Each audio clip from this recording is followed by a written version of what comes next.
problema nenhum. Não tenho problema nenhum com isso. Beleza? Vamos iniciar a gravação, então. Todos prontos?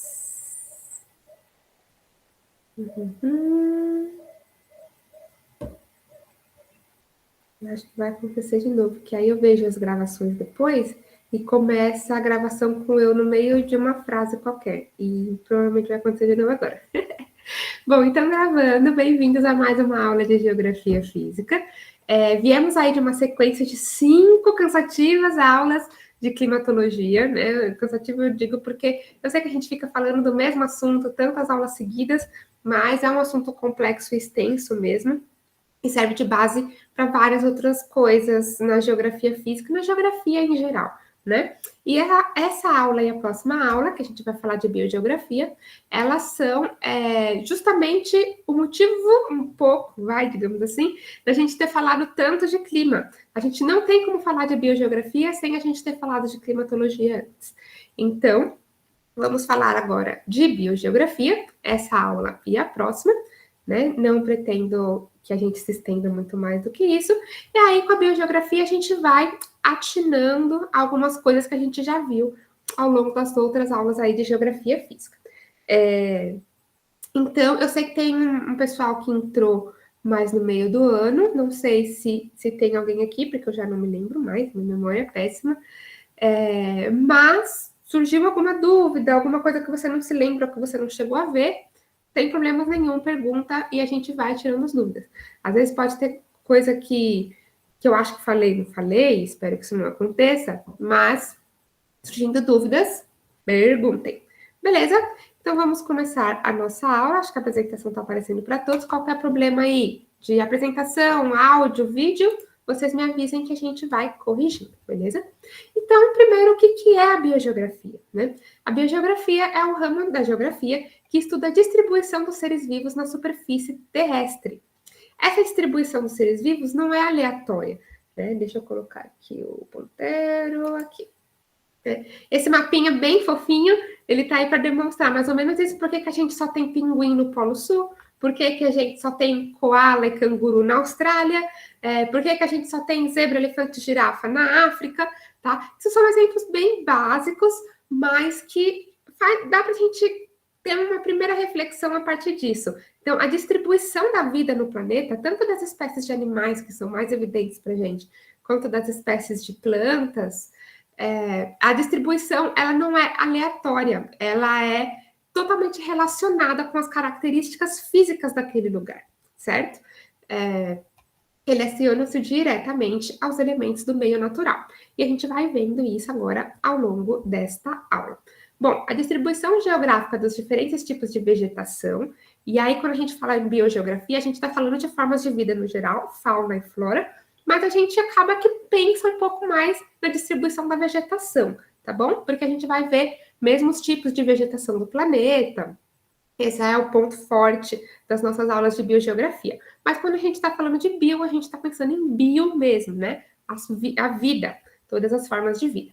Então, a distribuição geográfica dos diferentes tipos de vegetação tem total relação com o clima, que é as condições de incidência de luz, de temperatura e umidade de cada região. Algumas plantas vão melhor com calor, outras vão melhor com frio. Algumas plantas precisam de boas quantidades de luz o ano todo, outras conseguem ficar uma parte do ano com uma menor quantidade de luz, né? Então, as características físicas do nosso planeta vão determinar as espécies que vão ter em cada uma das regiões, né? Porque algumas espécies vão melhor em determinados climas do que outras. Acho que isso é bem claro, né? Bom, unidades biológicas do espaço com características mais ou menos homogêneas de microclima, flora e fauna são chamadas de biomas. Uma frase esquisita, complexa, né? Mas isso é só para dizer que a gente tem um negócio que a gente chama de biomas. O que são os biomas? Elas são um grupo mais ou menos homogêneo de formas de vida. A gente vai ter vegetação, fauna e flora com características mais ou menos semelhantes naquele grupo ali, né? E a gente vai chamar aquilo de bioma porque a gente tem características homogêneas ali, tanto de fauna quanto de flora. Não quer dizer que só tem uma espécie de animal ou só uma espécie de planta, mas a gente tem espécies que são adaptadas àquele determinado clima daquela determinada região. Então, a gente tem ali um bioma. Por exemplo, né, em climas tropicais, a gente vai ter determinados tipos de aves e de plantas que são bem diferentes das aves e plantas de climas frios, certo? Só um exemplo básico aí, mas a gente vai entendendo isso um pouco melhor ao longo das aulas. Bom, e aí, para a gente entender qual que é a distribuição dos biomas, né, e dos tipos de vegetação no planeta, é importante que a gente tenha uma noção disso tudo que a gente estava vendo até agora, que é dos climas do planeta, né? A gente tem lá os climas quentes, lembram? Os climas temperados, mesotérmicos, e os climas frios, né? E isso tem total relação com a distribuição dos biomas também. Aqui esse mapa também traz as correntes marítimas, porque a gente tem, né? Por exemplo, a costa, lembra como a gente viu? A costa do Brasil aqui, a gente tem correntes quentes, então a gente tem mares mais quentes do que aqui no outro lado da América do Sul, que a gente vai ter uma corrente fria, né? A corrente do Peru, uma corrente fria. Então, as espécies de peixes que estão aqui nas águas quentes, certamente vão ser diferentes das espécies que estão aqui em águas frias, certo? Então, essa distribuição das espécies também, né, também tem relação com as diferenças de temperatura em cada lugar. No oceano, e a gente tem 70% do nosso planeta é coberta por água, então as espécies de água, as espécies do oceano têm uma distribuição também bastante específica conforme as características das correntes, com as profundidades, a profundidade do oceano, né? Em cada região aqui a gente tem, lembram quando a gente falou de geologia, né? E relevo também, a gente viu que a gente tem mares mais rasos aqui na costa leste da América do Sul e mares mais profundos aqui na costa oeste, justamente por causa do tipo de placa tectônica que a gente tem, o limite de placa tectônica que a gente tem aqui na costa oeste, né?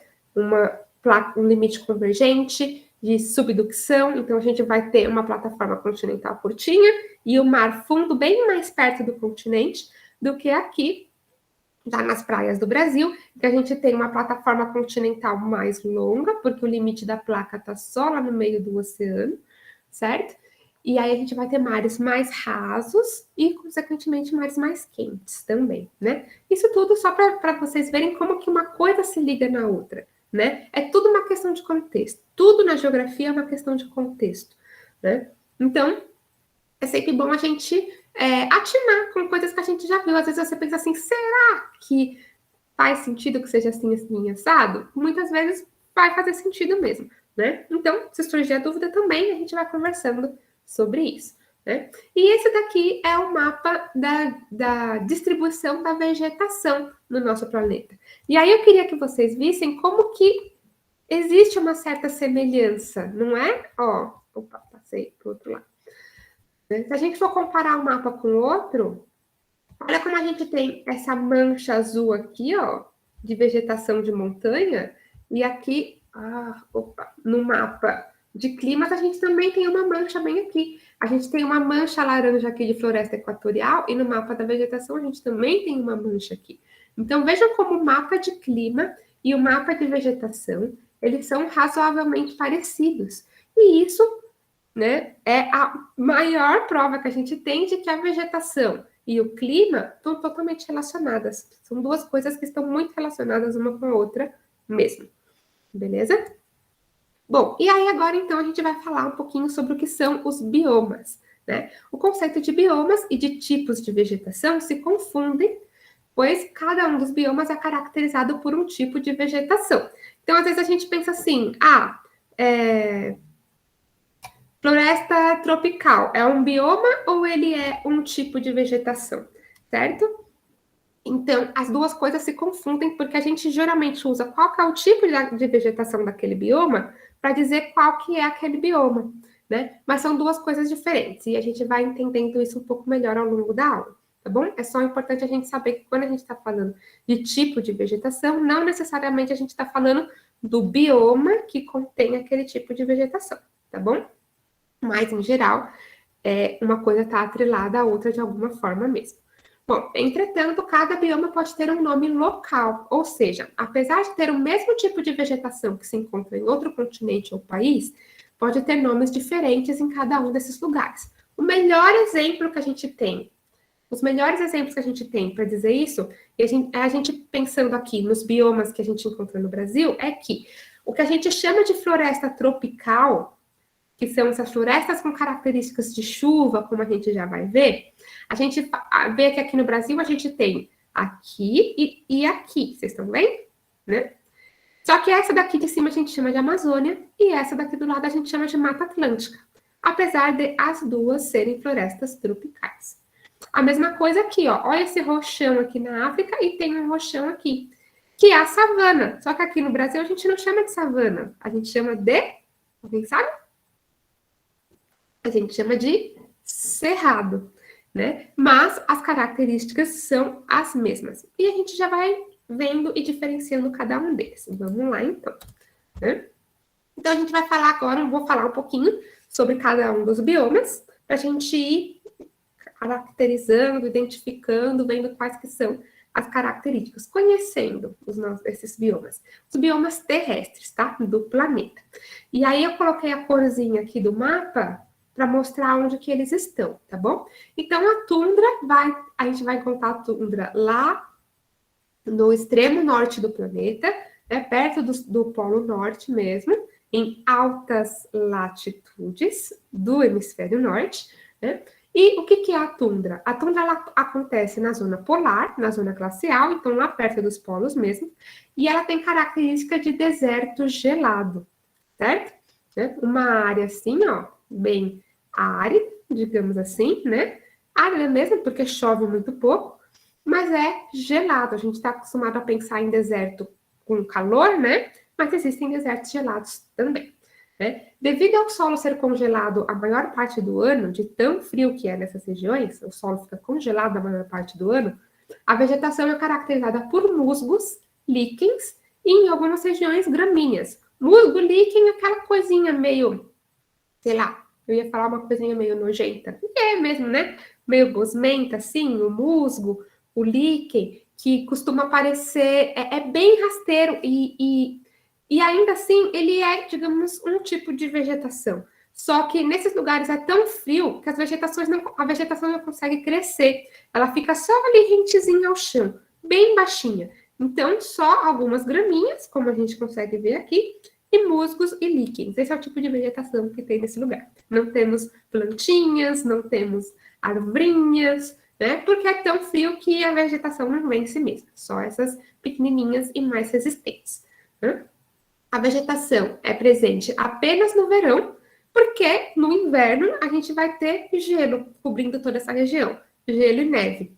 Então, no verão, que vão ser os períodos mais ensolarados, que é justamente as plantinhas, elas precisam da fotossíntese, então elas precisam do sol, então é nesses períodos que elas vão aparecer. O resto do ano vai estar tudo coberto por gelo ou vai estar bastante escuro, né? Como a gente viu, o inverno polar, ele é escuro, muito escuro, né? E então a vegetação não aparece mesmo. Beleza? Então essa é a tundra. Depois a gente tem mais para baixo um pouquinho, indo mais para sul, a taiga, que vai ser esse azul clarinho aqui. A taiga, ela está na transição entre a zona temperada e a zona polar, então ela é de clima frio, ela já está chegando ali na zona polar, certo? A latitude dela aqui, 50 a 60, o polo está na latitude 90, certo? Né? Vai de 0 a 90, do Equador até o polo. A vegetação é homogênea, ou seja, você olha para aquela floresta, ela é toda igualzinha. As árvores parecem que são todas iguais, né? Isso é como a vegetação homogênea. As árvores parecem todas iguais, beleza? Ela é homogênea, ela é perene. Lembram dessa palavra perene? A gente já viu essa palavra quando a gente falou sobre hidrografia, né? A gente tem os rios perenes, que são os rios que nunca secam, né? Perene, essa palavra para sempre presente. Então, a água nos rios perenes, ela está sempre presente, sempre ali, o rio não seca. E o que a gente, quando a gente tem uma vegetação perene, a gente quer dizer que a vegetação sempre tem folhas. as folhas delas não caem, as folhas estão sempre presentes. Então, a vegetação está sempre ali, verdinha, exuberante. Então, quando a gente fala que a vegetação é perene, é isso que a gente quer dizer. As folhas não caem, beleza? Então, ela é homogênea, toda a floresta bem parecida, tá vendo? Um monte de pinheiro. Perene, sempre ali as folhas não caem. Acicofoliada, isso quer dizer que as folhas, elas têm formato de agulhas, né? Bem pontudas. Olha aqui as folhinhas dos pinheiros, né? Bem pontudinhas. Como a gente tem os pinheiros, como os pinheiros de Natal mesmo, né? Que tem aquelas folhinhas que parecem uma agulhinha, né? E é isso que significa acicofoliada, as folhinhas pontudas. E resistente, com predominância de coníferas. O que são coníferas? São essas árvores em formato de cone, certo? São esses pinheiros mesmo, que parecem um monte de pinheiro de Natal. Inclusive, é daí que vem o pinheiro de Natal. A tradição da árvore de Natal enfeitada vem de regiões cujo bioma é a taiga, ou bastante próximas, né, de taigas, onde eles iam lá retirar, né? Então, é uma tradição do hemisfério norte mesmo, porque a gente só tem taiga, como vocês podem ver aqui, ó, no hemisfério norte. Beleza? Então, essas árvores em formato de cone, de triângulo, como a árvore de Natal, né? Então, uma floresta de taiga, ela é uma floresta de árvores de Natal, só que sem as luzinhas, imagina, uma floresta só cheia de árvores de Natal. É isso que é a taiga, então, beleza? Ela também é chamada de floresta boreal, a gente também já viu essa palavra, boreal, ela se remete ao norte, ao hemisfério norte, lembra? Uma outra palavra para a gente dizer hemisfério norte, né? Assim como as auroras boreais, que são esses fenômenos físicos, que são as auroras, só que elas são chamadas de boreais porque elas acontecem perto do polo norte. Quando ela acontece perto do polo sul, a gente chama ela de aurora austral. Austral se refere ao sul, assim como a Austrália, que está no hemisfério sul. E o boreal, então, se refere ao hemisfério norte. E como essa floresta só acontece no hemisfério norte, a gente também chama ela de floresta boreal. Beleza? A sua fauna, em geral, migra ou hiberna. Ali faz tanto frio que os animaizinhos, né, quando chega o inverno, ou eles vão embora dali, em geral as aves, eles migram, ou eles hibernam, eles vão lá para uma caverninha, para um cantinho e vão dormir durante dias e dias e meses. Os ursos e alguns outros tipos de animais, que agora eu não lembro quais são os outros animais que hibernam, mas tem várias, né, espécies. Mas a gente lembra principalmente dos ursos, que eles vão lá para a caverninha dormir, ou seja, eles guardam energia durante o inverno, né, para não ficar, no inverno eles vão ter dificuldade de encontrar alimentos, porque fica frio, porque neva, então eles, né, armazenam energia durante o verão e ficam ali quietinhos, paradinhos, para não gastar energia durante o inverno. Beleza? Tá, e aí eu falo isso aqui. Bom, depois a gente tem as florestas temperadas, vão ser esse verdinho claro aqui, né? Ela acontece aqui, ó, na costa leste dos Estados Unidos e Canadá, na Europa e aqui no leste da Ásia também. Elas acontecem na zona temperada, claro, né? O nome dela já diz tudo, floresta temperada. Vejam que no hemisfério sul a gente não tem floresta temperada, mas principalmente porque a gente quase não tem continente na zona temperada, aqui, ó, abaixo da linha do Trópico de Capricórnio, certo? Então é basicamente por isso que a gente não tem floresta temperada no hemisfério sul. A gente tem pontinhas de continente no hemisfério sul, né? Que por causa das relações ali de proximidade com o oceano, proximidade com os trópicos e tal, a gente vai ter zonas mais subtropicais do que temperadas. Beleza? Bom, a vegetação é heterogênea, então, se na floresta, na taiga, a gente tem uma vegetação homogênea, todas as árvores são iguais, na floresta temperada a gente tem a vegetação heterogênea, que quer dizer que cada árvore é diferente uma da outra. Em geral, a gente tem várias espécies, vários tipos de árvore de vegetação acontecendo no mesmo lugar, na mesma floresta, certo? Elas são latifoliadas ou coníferas, mais uma palavra aí. Coníferas a gente viu que são aquelas as árvores em forma de cone. E as latifoliadas são árvores com folhas largas. Latifoliada significa isso. O late vem de grande, certo? Olha só, agora que eu parei para pensar, eu nunca tinha pensado nisso, mas uma vez eu fui num Starbucks e eu não entendi nada de como é que pediam café ali. Que eu olhava e falava, tinha um monte de nome, um monte de palavra que eu nunca tinha visto, mas agora eu me lembrei que eu acho que tinha o latte, que era o maior de todos, um negócio assim, sei lá, já nem me lembro mais, faz tanto tempo. E faz sentido o latte ser grande, né? Agora eu vou lembrar sempre da floresta latifundiada quando eu for de novo e ver um latte. Enfim, espero que eu não esteja viajando demais. Enfim, latifoliada significa, então, folhas grandes, né? Bom, deixa eu ver, a Alice tá falando, eu já passei por isso. Eu também pedi, tipo, qualquer coisa. Vamos nesse, nesse aqui mais barato, por favor. E geralmente é isso, vamos no mais barato mesmo, já que eu não sei escolher. Mas, enfim, né? Então, latifoliadas são as folhas largas. E aí, ela também é caducifólia ou decídua. Mais uma palavra aí pra gente. Não que vocês tenham que ficar lembrando o que significa todas essas palavras, mas eu queria que pelo menos elas, né, da onde elas vêm, fizessem algum sentido para vocês, para que, por causa delas aparecerem na sua frente, vocês terem mais ou menos uma noção do que significa essa palavra. Caducifólia significa que, ou decídua, significa que elas perdem as folhas, em geral, no inverno, né? Olha aqui, ela no verão, outono, né, cheia de folhas, e aqui no inverno as árvores todas peladinhas, né, sem as suas folhinhas, porque elas são caducifólias ou decíduas, ou seja, elas perdem as folhas em determinada estação do ano. Como que a gente lembra? Caducifólia é porque ela é tipo uma velhinha caduca que ficou careca, né? Perdeu as folhas porque ficou careca, porque tá ficando caduca, tá ficando careca.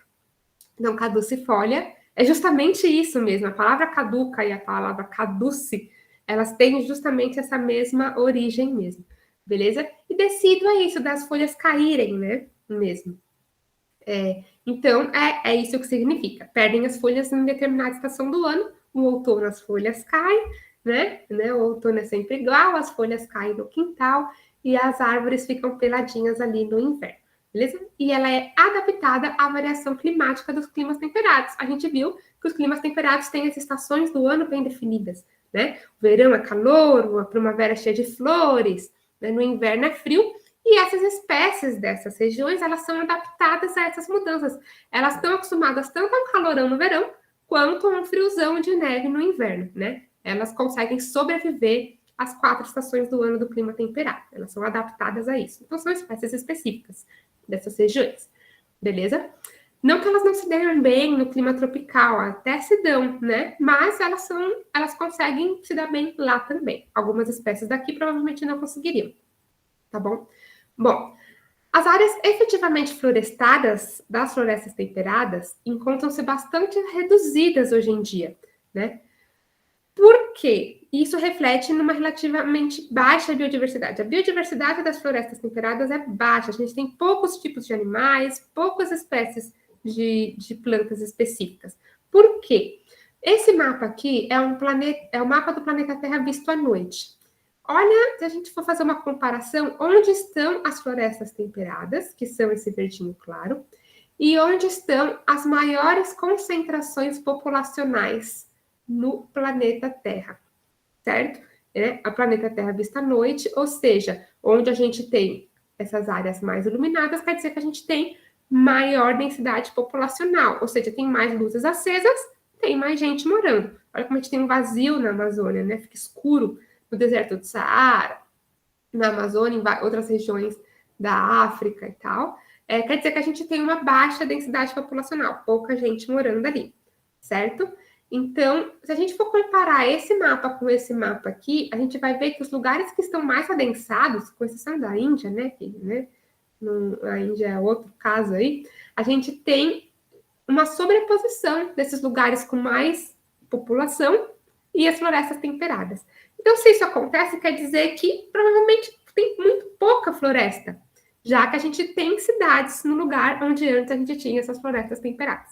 Por isso que é um bioma com uma baixa biodiversidade, porque ele já está quase todo destruído, ele já está quase todo extinto, digamos assim. Sobrou muito pouca floresta natural, porque a gente tem cidade onde elas estavam, beleza? Então fica aí a reflexão sobre isso também. A mesma coisa com a Mata Atlântica aqui no Brasil, né? Olha, a população do Brasil se concentra principalmente na costa, que é onde estava a Mata Atlântica. E a gente vai falar da Mata Atlântica também.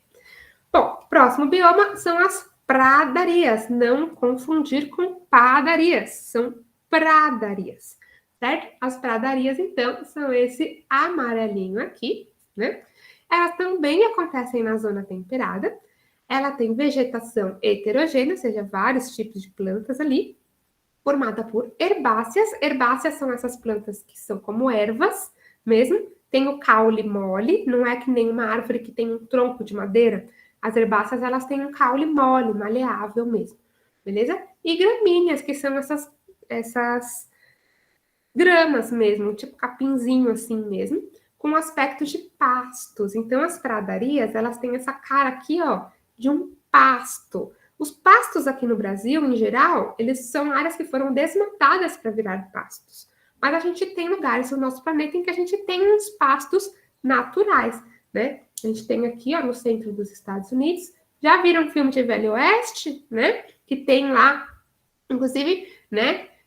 Vocês já devem ter assistido, ou se não, fica a dica, tem um desenho que eu acho que é Spirit, que é dos cavalos selvagens, e eles correm num grande pasto, aquele pasto é natural, né?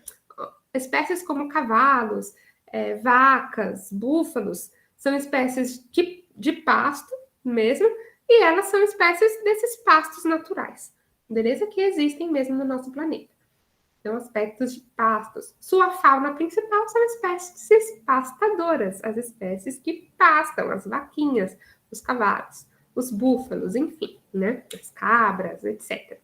E também são chamadas de campos de regiões temperadas, ou somente campos, ou pampas. E aqui no Brasil, inclusive, a gente tem os pampas gaúchos, né? Lá na região sul, são o mesmo tipo de bioma, e aqui a gente chama de pampas, beleza? O nosso próximo, então, vai ser as savanas, que são os roxinhos aqui. A gente encontra elas aqui, ó, na África, na América do Sul, principalmente aqui no Brasil, e um pouquinho aqui na Austrália também. As savanas, eles são biomas típicos de clima tropical, ou seja, tem uma estação úmida e uma estação seca, bem demarcada. Lembram? Né? Uma estação seca, bem demarcada. Vegetação heterogênea, ou seja, várias espécies de vegetação a gente vai encontrar, não tem só, as árvores não são todas iguais, né?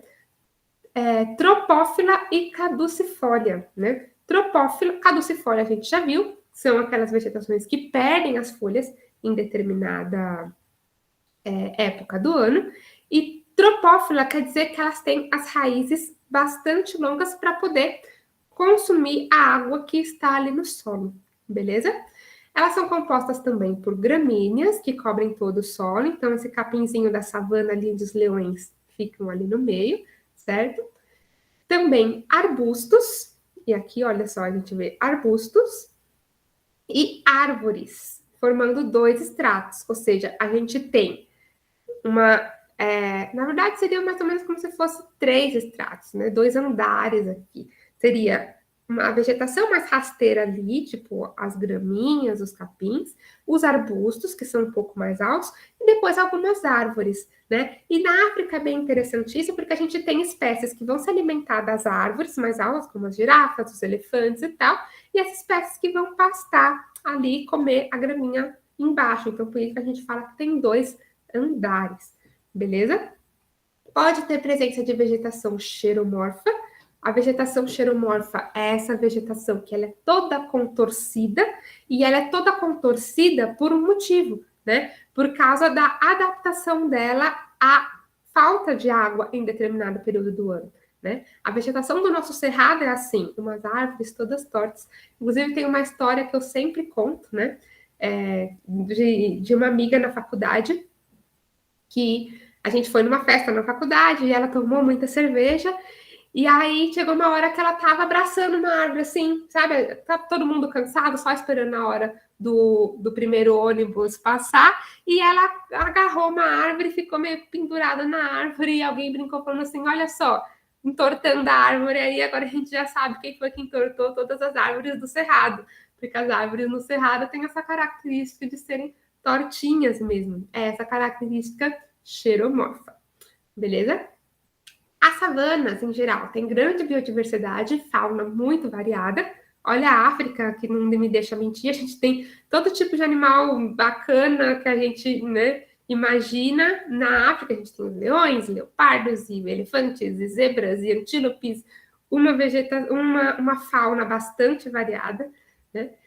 Aqui no Brasil também não fica para trás, a gente tem diversos tipos de aves, de mamíferos no nosso cerrado, certo? A gente tem lobo-guará, a gente tem tatu, tamanduá, vários animais também super diferentes e super legais.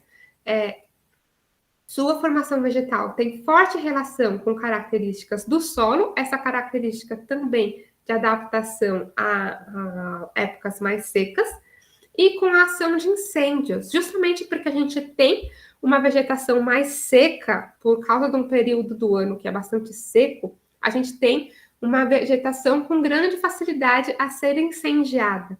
E não só incêndios antropogênicos, digamos assim, né? O ser humano indo lá causando incêndio, mas também incêndios naturais, né? Por causa de raios, enfim. Isto é razoavelmente comum. É claro que hoje a gente tem um problema muito grande com relação a isso, porque a gente tem incêndios causados por seres humanos, né? Por um balão que caiu, ou por alguém que simplesmente tacou fogo, ou jogou uma bituca de cigarro, enfim. E aí a gente tem um problema sério, como aconteceu recentemente, né, aqui na região metropolitana de São Paulo, ali em Franco da Rocha, a gente tem um dos últimos remanescentes preservados de cerrado, de savana, aqui do estado de São Paulo, da região metropolitana última, né?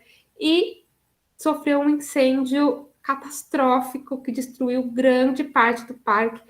E por mais que essa vegetação seja meio que adaptada aos incêndios, ainda assim a gente tem a fauna tendo que fugir do fogo, porque a vegetação se adapta, a fauna não, né? E aí, perda da biodiversidade, e querendo ou não, isso não é uma coisa que se recupera do dia para a noite, né? Então, hoje em dia, com a nossa savana aqui brasileira, né, o nosso cerrado já tão reduzido como ele está, e vamos falar um pouco mais de cerrado ainda, né? Mas eu queria já relembrar isso. Tão reduzido como está, é importante que a gente preserve o que tem, porque, né, são os últimos refúgios dessas espécies que estão ali ainda, certo? Já está muito pouco. Então, é melhor que não se reduza mais ainda. Beleza? Então, essas são as savanas. Clima tropical, estação seca bem definida, por isso que ela tem essa característica aí de mato seco mesmo. Beleza? O mato a gente tem bastante água no solo, vegetação com raízes profundas para conseguir atingir essa água e também adaptadas à falta de água quando o período seco vem. Beleza? Bom, vegetação mediterrânea é esse rosinha. Vejam que ele acontece só ali na Europa, né? E a gente chama de Mediterrânea porque ela acontece perto do mar Mediterrâneo, que é esse mar aqui, mas a gente tem, é tão característica dali, né, que quando a gente tem algo parecido em outro lugar do planeta, a gente acaba chamando de Mediterrânea também. E a gente tem um pouco de vegetação mediterrânea aqui no oeste dos Estados Unidos também, beleza? A vegetação mediterrânea, ela é uma vegetação de clima mediterrâneo. Lembra? A gente tem um tipo de clima que é mediterrâneo também, que é aquele clima que a gente tem invernos úmidos e verões secos. Quando tá calor, é um calorão sem chuva, sem umidade nenhuma. E quando tá inverno, é sempre com aquela chuvinha. Frio e chuva. Beleza? Esse é o clima mediterrâneo, então a vegetação mediterrânea vai ser adaptada a essas condições também. Então, ela é adaptada aos baixos índices pluviométricos, a ter pouca chuva ao longo do ano todo, e aí ela é composta por gramíneas e arbustos. Também é chamada de chaparral, e é esse tipo de vegetação que a gente tem, por exemplo, as oliveiras, que são aquelas plantas onde a gente tira as azeitonas, né? E se faz azeite e tal. Podem reparar que a maioria dos azeites, quando a gente vai no mercado, comprar azeite. A maioria dos azeites fala que vem de Portugal ou da Espanha, né? Dependendo do mercado que você for, tipo um Pão de Açúcar da vida, talvez você ache um da Grécia, né? São todas essas regiões aqui da Europa onde a gente tem essa vegetação mediterrânea e onde a gente tem uma forte produção de azeitona e de azeite e seus derivados. Beleza? Então, aí, elas vêm, então, da vegetação mediterrânea ou do chaparral. Florestas tropicais e equatoriais, são esses verdinhos aqui no nosso mapa. Elas estão, claro, entre os trópicos, certo? Na zona tropical do nosso planeta e na zona equatorial, ali perto da linha do Equador. Beleza? Elas estão, então, como eu disse, como elas estão nesses lugares, elas são adaptadas a elevadas temperaturas e elevada pluviosidade, então são vegetações de lugares que faz muito calor e chove pra caramba, né? A biodiversidade é bem grande nesses lugares, a Amazônia está aí, não me deixa mentir, né? A vegetação é heterogênea, ou seja, a floresta ela é bem diferente uma árvore da outra, a gente tem vários tipos de espécies, né? Essa foto aqui está aqui para demonstrar isso, a gente tem vários tipos de espécies acontecendo num lugar só, uma bagunça, né? Perenifólia, quer dizer que as folhas nunca caem, elas nunca ficam peladinhas, as árvores, como acontece lá no clima temperado, e latifoliada, como a gente já viu, folhas largas, né? Folhas grandes. Olha aqui uma folha da floresta latifoliada da Amazônia, né? Essa foto aqui é lá num museu em Manaus, o Museu da Amazônia, que agora não me lembro exatamente o nome. E essa é uma folha que está escrito lá que é a maior folha de cotiledônia. Vocês já devem ter visto isso em bio, né? De cotiledônia, ela tem 2 ramificações, né? Registrada para a Amazônia brasileira. Essa sou eu. Acho que a maioria de vocês, talvez nenhum aqui me conheça pessoalmente. Eu não sou muito alta, sou, na verdade, bem baixinha. Tenho 1,54 m. Mas, mesmo assim, essa folha me cobriria. Daria para usar ela de coberta aqui, ó, tranquilamente. Certo? Então, quando a gente fala de folhas largas, às vezes elas são largas mesmo, né? Mas a gente realmente tem folhas largas. Como a maioria das espécies que a gente conhece aqui perto da gente. Tem folhas grandinhas, né? Então, latifoliada. Beleza? Também são chamadas de florestas úmidas ou florestas pluviais. Lembram dessa palavra? Pluvial tem a ver com chuva, né? Então, florestas úmidas, pluviais, ou seja, florestas de chuva, ou florestas ombrófilas, e esse é um termo mais utilizado um pouco, talvez vocês se deparem com esse termo, floresta ombrófila. O que é ombrófila? Fila, né? Tem a ver com gostar, né? Outras palavras com fila, tipo topofilia significa o gosto por um lugar, topo é lugar, né? Enfim, então fila tem isso com o gosto por alguma coisa e o ombro tem a ver com chuva, certo? Então são florestas que gostam de chuva, né? Elas realmente gostam de chuva. Então são florestas ombrófilas, certo? Florestas pluviais, florestas úmidas. A umidade é muito importante para manter essas florestas em pé. Né? Possui importante papel na regulação do clima mundial e a Amazônia está aí e não deixa a gente mentir sobre isso também, né? Tanta gente no mundo todo lutando pela preservação da Amazônia, não é só porque não querem que o Brasil se desenvolva naquele espaço, mas sim porque ela tem um papel importante na regulação do clima mundial. Viram na última semana as nuvens de poeira, né, no interior de São Paulo? As tempestades de areia, e isso tem muito a ver, claro, tem a ver muito com o próprio desmatamento da Mata Atlântica aqui na região sudeste do país, né, no sudeste e no centro-oeste, mas também tem muito a ver com o desmatamento da Amazônia, já que a umidade não está chegando para baixar toda essa poeira. E aí ela é levantada pelo vento, e aí a gente viu o que viu nas notícias, né? Ontem mesmo estava passando no Fantástico sobre isso, com certeza passou em outros jornais também, sobre essa grande nuvem de poeira, é um fenômeno que acontece em desertos e que está acontecendo agora, né? Aqui no estado de São Paulo, apesar da gente estar cacetada de quilômetros da Amazônia, porque a Amazônia tem um papel importante na regulação do clima geral. Beleza? Como a gente já viu, a zona de convergência intertropical, certo? Né? várias questões associadas aí. E aí, aqui no Brasil, a gente tem tanto a Amazônia quanto a Mata Atlântica. E vamos falar depois um pouco delas especificamente. Bom, os desertos e semidesertos são essa parte laranjinha aqui, ó, do mapa. São climas desérticos e semiáridos. A gente já viu que o que determina um clima desértico é chover muito pouco, certo? A vegetação, quando há vegetação, porque às vezes nem tem, é composta de suculentas, sabe? Aquela plantinha que a gente gosta de ter em casa, porque se a gente esquecer de regar, não tem problema. Ela aguenta ficar uns dias sem regar, né? Todo mundo que quer começar a cuidar de plantinha, começa por uma suculenta, porque é mais fácil, né? Se a gente esquecer de regar, tudo bem, ela não vai morrer, que nem um manjericão que eu tenho aqui em casa, que às vezes eu esqueço dele, e ele só não morre porque ele é muito forte, né? Se não, coitado. Agora, as suculentas vão que vão, né? E as suculentas envolvem também os cactos, né? Elas são resistentes a climas secos porque elas retêm bastante umidade dentro delas, beleza? Então, suculentas e xerófitas. Xerófitas são essas plantas com espinhos, né? E os espinhos, elas também são um certo mecanismo de defesa para que a planta consiga manter umidade dentro dela. Agora eu não sei muito bem explicar porquê, mas é mais ou menos isso. Bom, também alguns arbustos e em alguns locais gramíneas, que são graminhas mesmo, certo?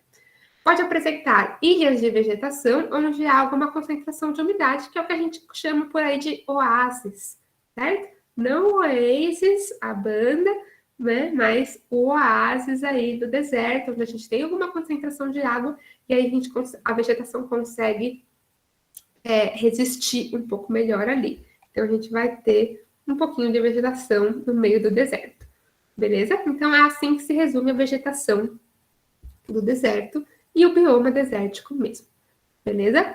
E aí, agora a gente parte para a distribuição da vegetação no Brasil. Claro que a gente falou de um monte de bioma aí, e alguns biomas se repetem no Brasil, como eu dei alguns exemplos.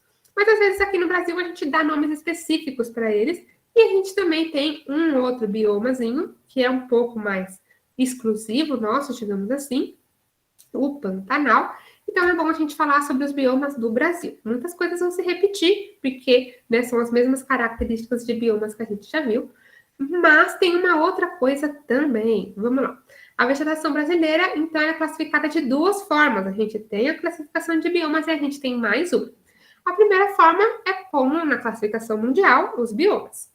Os biomas brasileiros têm mais ou menos as mesmas características gerais dos biomas terrestres, mas possuem aspectos e nomes específicos, como a gente disse, né? A gente está falando de savana, mas aqui a gente chama de cerrado, certo? Mas é basicamente a mesma coisa, né? Tais como os nomes locais. E, inclusive, algumas diferenciações entre si. Então, esses são os nossos biomas. A gente tem a floresta amazônica e a mata atlântica, que nos... Aqui, amazônica e a mata atlântica, um verdinho claro aqui, que nos biomas terrestres estariam classificadas as duas como florestas tropicais, certo? A caatinga, que é esse amarelinho aqui no Nordeste. A caatinga, ela é um bioma mais desértico, a gente compara ela mais com os biomas de deserto, beleza? O pampa, que a gente viu, certo? As pradarias aqui no Rio Grande do Sul. O cerrado, que a gente compara com a savana. E o Pantanal, que a gente não tem muito comparativo para o Pantanal, mas a gente vai falar um pouco dele, beleza?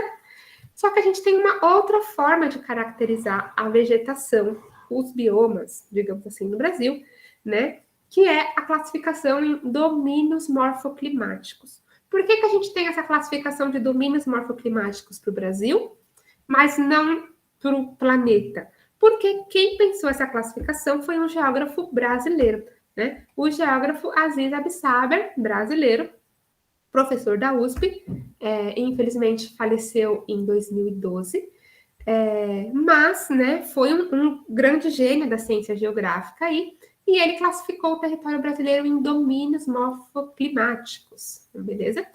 Que considera, além de fatores biológicos, que o bioma, eles são definidos por características biológicas, do tipo de vegetação e o tipo de animais que vivem ali, certo?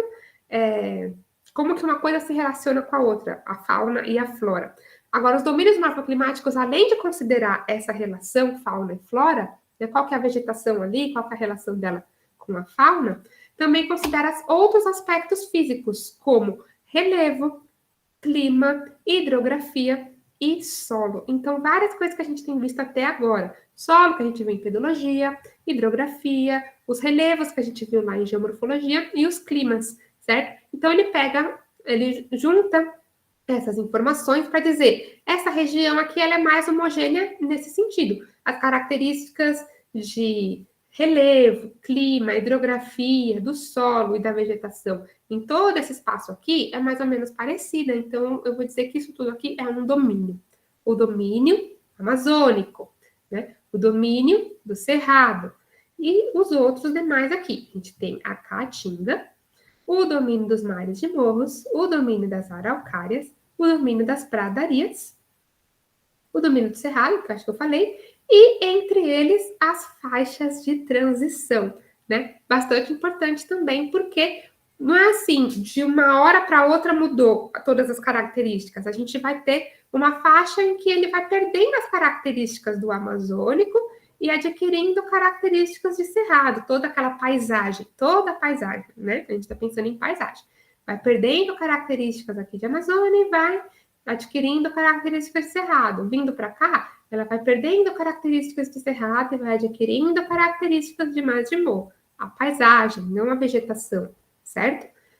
Então, os domínios morfoclimáticos é mais ou menos isso. É para a gente dividir os tipos de paisagens do Brasil, né? Muito mais do que os tipos de vegetação.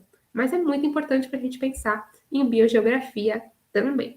E, claro, a gente consegue fazer uma comparação entre biomas e domínios morfoclimáticos, tanto porque, né, existe uma certa homogeneidade mesmo nos biomas, né? Por exemplo, a gente viu que a gente tem como bioma, né? E aqui tem um outro mapa melhor para mostrar isso. A gente viu que a gente tem como o bioma da Amazônia e a gente tem aqui o domínio morfoclimático amazônico. A gente tem o bioma cerrado e o domínio morfoclimático cerrado. Então, em certa medida, a gente vai comparando um com o outro.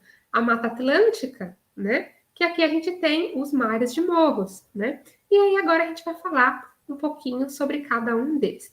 Só que, né, para a gente não começar e parar na metade, então vamos encerrando a aula hoje por aqui. Mas eu espero que tenha ficado. Eu acho que vai ficar mais claro ao longo da próxima aula, que a gente vai falar sobre os domínios morfoclimáticos brasileiros. Quais que são as diferenças entre bioma e domínio morfoclimático? Mas deu para entender, mais ou menos, qual que é a diferença? Quando a gente está falando de bioma, a gente está falando de bio apenas, né? E quando a gente está falando de domínio morfoclimático, né, o morfo tem a ver com as formas, né, do relevo. E o climático tem a ver com o clima. Então, ele junta relevo e clima para dizer um domínio morfoclimático. E aí, né, entra nesse mesmo baú, nesse mesmo pacote aí, os solos, a vegetação, porque a vegetação tem tudo a ver com o clima, os solos têm tudo a ver com o relevo e as formas, a geologia tem tudo a ver com o relevo e as formas, assim como a hidrografia vai ter a ver com o clima e vai ter a ver com o relevo e as formas também. Então, por isso que a gente junta tudo isso no pacote só para dizer quais que são as características dessa paisagem. Né? Os biomas, então, têm a ver com a vegetação e as formas de vida que vivem ali. Os domínios morfoclimáticos vão ter a ver com a paisagem como um todo. Beleza? Classificação aí, então, bastante brasileira, bastante nossa, mas bastante importante também, né? A partir daí vem várias outras, não tantas, né? Mas vem algumas teorias também de por que a gente tem onça na Amazônia e na Mata Atlântica e não tanto no resto dos outros domínios morfoclimáticos, né? Sim, ali você está perguntando se o Pantanal seria uma faixa de transição. Sim, a gente vai ver, inclusive, né, na próxima aula, as características do Pantanal. E o Pantanal, ele tem meio que um misto de características. Ele tem vegetação e fauna, um pouco de cerrado, um pouco de Amazônia, a hidrografia ali é bem específica, então não dá para classificar ele como uma coisa única, né? Ele é uma mistura de um pouco de tudo, uma mistura de cerrado com a Amazônia, e por isso que ele é considerada aqui na classificação do Aziz Absalber como uma faixa de transição, né? Assim como vários outros. Aqui no Nordeste a gente vai ter a Mata dos Cocais, a gente está deixando de ter uma floresta fechada como a Amazônia, e aí a vegetação vai começando a ficar mais esparsa, vai começando a abrir, até chegar aqui nas caatingas em que a gente tem aquela vegetação bem esparsa, com cara de área de deserto mesmo. Então, a transição daqui de uma floresta fechada até lá ir abrindo, a gente tem uma longa zona de transição, e a gente vai ter a Mata dos Cocais aí no meio. A gente vai falar um pouquinho sobre as zonas de transição também. Mas é isso, para não começar e ter que parar, a gente encerra por aqui. Ai, espero que vocês tenham gostado da aula. Eu gosto bastante desse tema de biogeografia, eu acho ele mais leve, assim, e ele é mais fácil da gente enxergar, não é? É muito mais óbvio para a gente, eu acho, as florestas, do que pensar em relevo, do que pensar em clima, principalmente clima, que é totalmente abstrato, né? A gente sabe o que acontece, mas a gente não vê ele necessariamente, né? Agora, a vegetação, né, a biogeografia, a vida acontecendo naquele lugar, ela é o reflexo das características físicas daquele lugar. É por isso que eu acho essa aula mais legal. Dá pra gente atinar as coisas, não é? Bom, é isso. Falei demais já. Espero que vocês tenham gostado. E é isso. Daqui a pouco eu coloco o material lá no Classroom. E não vai ter lista de exercício ainda, só na semana que vem. Então, deem uma olhada na lista da semana passada. E é isso, gente. Então, boas aulas para vocês. Bom dia, boa semana. Beijos e bons estudos. Qualquer coisa é só chamar, tá bom? Imagina, eu que agradeço a presença de vocês.